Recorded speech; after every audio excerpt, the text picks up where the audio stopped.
In today's video, I'm going to teach you how to use Twilio phone numbers.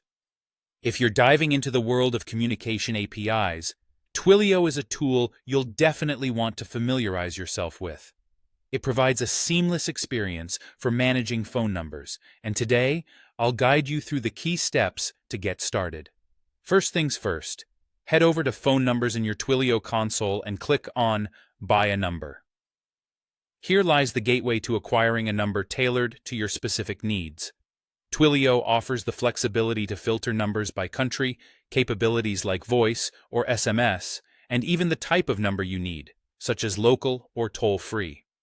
Additionally, you can search by area code if you're aiming for consistency with a specific region. This step is crucial, as it ensures that the number you choose can handle the communication functionalities your application requires. Once you've found the perfect number, simply click on Buy. This action will associate the number with your account, marking the beginning of your integration process. Remember, selecting the right number is critical, as it'll serve as the point of contact for your communication channels. Now let's set up a webhook to manage incoming messages. In your newly acquired numbers settings, navigate to Messaging.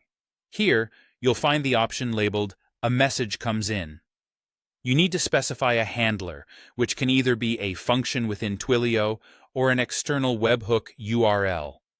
This step ensures that any incoming messages are processed and directed appropriately based on your server's logic or function specifications. Next, it's time to deal with voice calls. Still within your numbers settings, go to Voice and Fax. Look for the section that states a call comes in, and configure it similarly by setting a webhook or a Twilio function to handle your calls. This setup is vital because it dictates what happens when someone calls your Twilio number.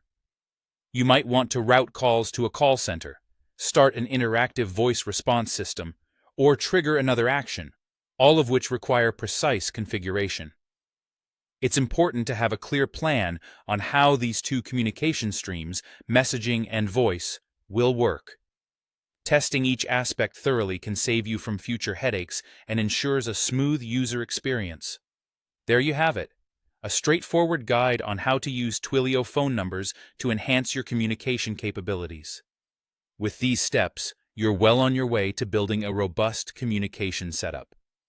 Thank you for watching. And don't forget to give this video a thumbs up if you found it helpful.